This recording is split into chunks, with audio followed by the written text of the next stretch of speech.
The journey of Desmond Miles throughout Assassin's Creed is a very interesting one to say the least. Of course, his entire storyline ran through the first game all the way to Assassin's Creed 3, spanning 5 total games. He was kind of like the connecting force of those first 5 AC games, and in many's opinion, the modern day storyline heavily struggled without him for a long time. I personally really like Desmond as a character and what he did for the series, as he made the games feel connected and continuous, allowing us to view the modern day story through the perspective of the same character for 5 games in a row. However, the way Desmond's character was developed and changed through the games, and the eventual ending to his story, was poorly handled in my opinion. Now obviously it's hard to get into why without talking about spoilers, so even though these games are very old by now, I'll give a spoiler warning for AC 1 through 3. Some people may not have played all those games who are watching this video, so you've been warned. So that aside, while I really liked having Desmond in Assassin's Creed, and I liked how the modern day story ran through him for 5 games, the more and more I think about it, it's clear to me Ubisoft badly mishandled this character. For starters, Desmond is written and changed in a very inconsistent way in almost every game. The guy almost feels like a different person in each game, and that's not even solely because he looked like a different person either, although that's certainly part of it. But Desmond never really had many defining character traits or a strong personality. Now with the first game, initially, I think this is mostly intentional. Desmond is kind of like a self-insert for the player in the original game. He's being held prisoner at Abstergo, he has no idea what's going on, he's trying to figure things out and unravel this mystery just like the player is doing. Desmond is basically us in this situation. And so it made sense that they didn't want to spend too much time exploring him as a character, but rather the circumstances he's in and this giant mystery that's unraveling. But once Desmond escapes Abstergo in AC2, we get a little bit more of him and learn some more about him, which still isn't much, but getting to see him interact with Lucy and the gang, and then they start bringing in elements about his past and his family,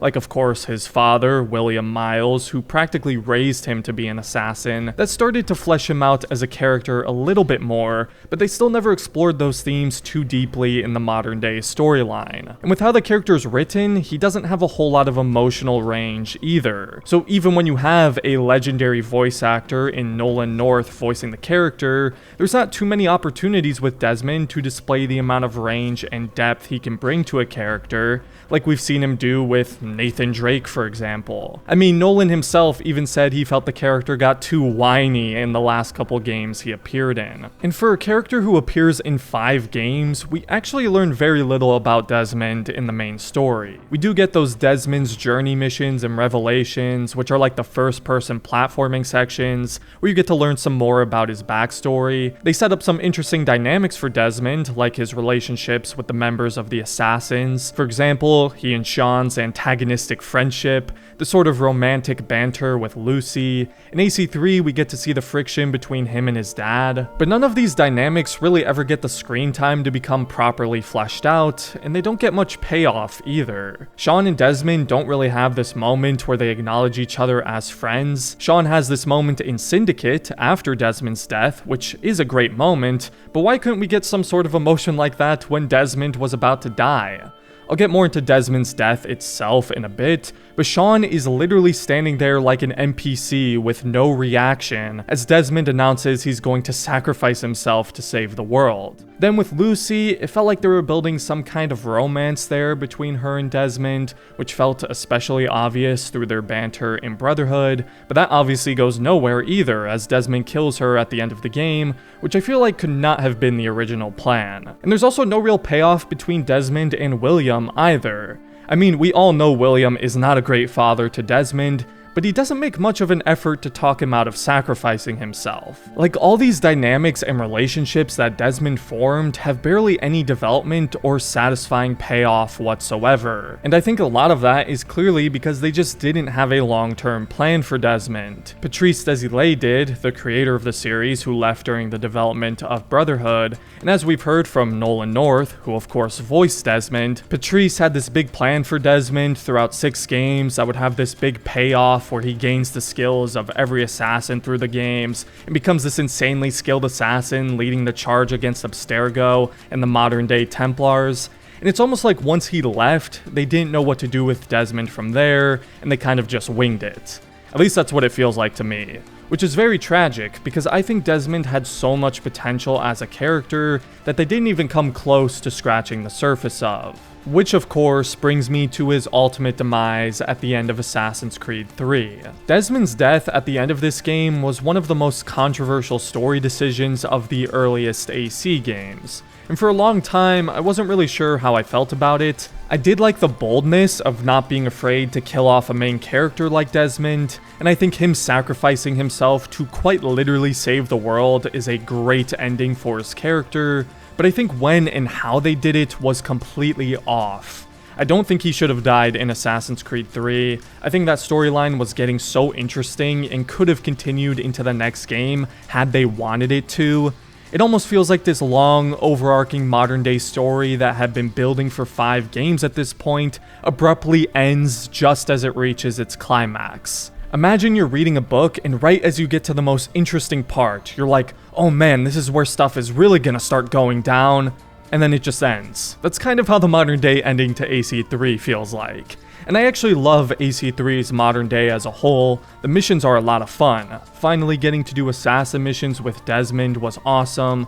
We were building to that for a long time, and you get to finally see the result of all of his time in the Animus with the bleeding effect. Him storming into Abstergo and killing Warren Vidic is probably my favorite modern day mission and moment of the entire series, and imagine how cool it would have been to continue that into the next games. Because while these missions are very fun, there's only like 3 or 4 of them. I want to play as this badass assassin Desmond for more than just a few missions. Again, this is what we've been building towards. And so by killing Desmond in AC3, I think they sacrificed a potentially far better storyline going forward. So was it really worth losing out on that potential story as it was hitting its peak in favor of a shocking ending by killing off the main character? The more I think about it, I don't think it was. I think this moment could have happened a lot later, and it's not just the timing of it I'm not a huge fan of, it's also the way it's done. This feels like the most casual main character death I've ever seen. Where's the emotion? I already talked about the fact that Sean throughout this entire scene is standing around like an NPC and doesn't say a word. Same goes for Rebecca. Like at this point, these 3 have gotten very close. I would have liked to see some kind of emotion out of them, knowing their friend is about to sacrifice himself to save the world. Again, we have to wait until Syndicate to get a moment like this. It's not like it had to be anything crazy dramatic or emotional, maybe like a hug, a farewell, maybe just a nod. Sean and Rebecca could have at least temporarily protested at the idea of Desmond sacrificing himself and trying to convince him they could find another way, but nope, we get nothing. Judging from this scene, it's like they don't even know Desmond. And then like I said with William, he barely puts any effort in dissuading his son from sacrificing himself. There is at least some emotion, but it lasts all but 10 seconds. It's just everything about this death scene feels very casual and underwhelming. This is the death of a character we've been with for 5 games. It should elicit more of an emotional response. This should have people in tears. It just feels more surprising than anything else. The only thing that really hits in this scene is the music. The AC3 score by Lorne Balfe carries this scene so hard.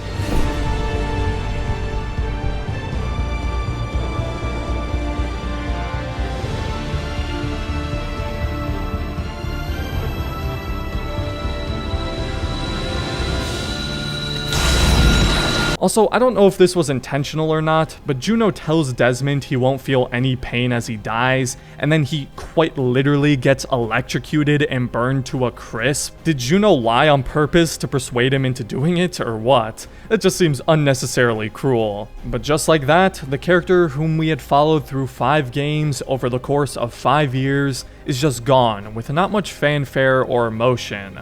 I think Desmond deserved better than that. But this character was just never really treated or handled properly in the last couple games he appeared in. That even goes for his physical appearance that very jarringly changes in Revelations and AC3. Ubisoft tried to claim this completely different looking Desmond was the result of new technology, and his face melding to look like the different ancestors of whose memories he was experiencing, but as we know, the likely real reason is because of contract disputes.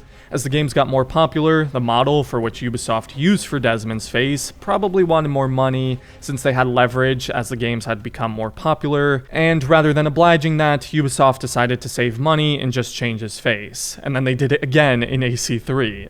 Maybe they killed off Desmond because they didn't want to have to keep paying for new face models. I never actually thought about it that way. I would hope that's not the reason.